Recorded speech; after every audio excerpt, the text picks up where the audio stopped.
হাফিজিয়া মাদ্রাসাকে বন্ধ করে যাওয়ার মতো অপচয় করেছিল এই শেখ হাসিনা। অনেকে ইসলামকে বিক্রি করে নির্বাচন করতে চায়। এই দেশটি আমাদের, আমরা বাংলাদেশে জন্মগ্রহণ করেছি, আমরা সবাই বাংলাদেশি, ঠিক না? যদি বাংলাদেশি হয়ে থাকি, আমাদের বাংলাদেশের গণতন্ত্র রক্ষার জন্য, বাংলাদেশের সকল মুসলমানদের রক্ষা করার জন্য, বাংলাদেশের সকল মাদ্রাসাকে রক্ষা করার জন্য, সকল হাফজিয়া মাদ্রাসাকে রক্ষা করার জন্য, এগুলি আমাদের দায়িত্ব। এখন দায়িত্বপ্রাপ্ত কারা? যারা, যাদেরকে আপনারা নিজেদের, এই বাংলাদেশের মালিক কিন্তু আপনারা সবাই, এক একজন কিন্তু বাংলাদেশের মালিক, কিন্তু আপনারা মালিকানা প্রকাশ করতে পারেন মাত্র একদিন। কোন দিন? নির্বাচনের দিন। এই নির্বাচনের দিন আপনার ভোট যাকে ইচ্ছে তাকে দিয়ে আপনাদের প্রতিনিধি হিসাবে, মালিকের প্রতিনিধি হিসাবে সংসদে একজনকে পাঠান। এটা হলো আপনাদের প্রতিনিধি, বাংলাদেশের আপনাদের মালিক, মালিকের একজনের প্রতিনিধিকে পাঠাইলেন বাংলাদেশকে পুরা শান্ত করার জন্য বা এটা শাসনভার গ্রহণ করার জন্য। কিন্তু এই যে 17 বছর 18 বছর আমরা পেরিয়ে গেলাম,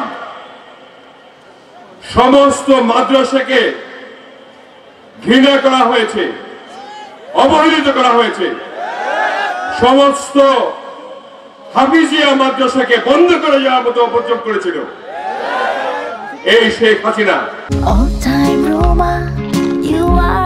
All time Roma. Taste it, love it.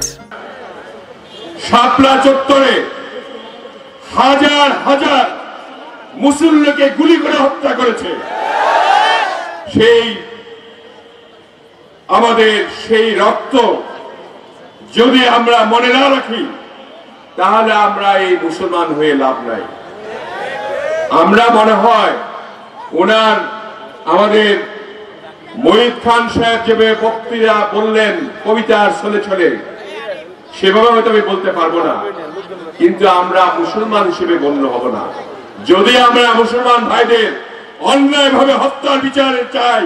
তাহলে আমাদেরকে রুখে দাঁড়াতে হবে ফ্যাসিস্টের বিপক্ষে। আমরা ফ্যাসিবাদকে আর দেখতে চাই না বাংলাদেশে।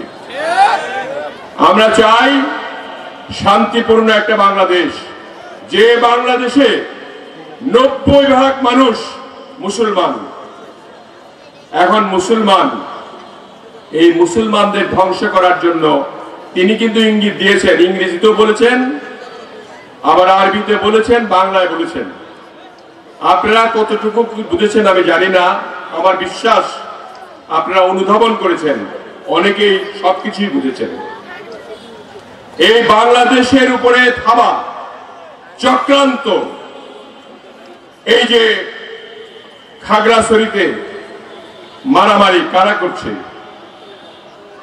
এই যে পার্বত্য চট্টগ্রামের রোহিঙ্গাদের নিয়ে যে ধারণা, এটা কারা করছে, এই যে বর্ডারে কিলিং কারা করছে, সমস্ত কিছুই এই বাংলাদেশের পার্শ্ববর্তী একটা দেশ, তারা আমাদেরকে ধ্বংস করার জন্য লিপ্ত রয়েছে। এই ধ্বংস থেকে উদ্ধার করার জন্য একমাত্র ব্যক্তি যিনি শহীদ রাষ্ট্রপতি জিয়াউর রহমান চেষ্টা করেছিলেন এই ইসলামী মূল্যবোধকে ধরে রাখার জন্য। এই ইসলামী মূল্যবোধকে ধরে রাখতে হলে আমাদেরকে ইসলাম বিক্রি করে নির্বাচন করা যাবে না।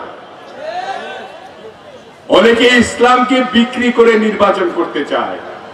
ওই তিনি বললেন না যে এক একটি খান সাহেব, মঈদ খান সাহেব বললেন যে এক একজন এক একটা ধান্দায় থাকি তার দল ভারী করার জন্য। আমরা সকলেই মুসলমান, এখানে কে আপনার পাঞ্জাবি পরলো, কে স্যুট পরলো, কে শার্ট পরলো, এগুলির থেকে বিচ্ছেদ করার কোনো যৌক্তিকতা নাই। আপনাকে বিশ্বাস রাখতে হবে আল্লাহর প্রতি। আল্লাহ তাআলা আপনার মধ্যে রূহ ফুঁকে দিয়েছেন, আপনি আল্লাহর বান্দা এবং প্রিয় নবী হযরত মুহাম্মদ সাল্লাল্লাহু আলাইহি ওয়াসাল্লামের উম্মত।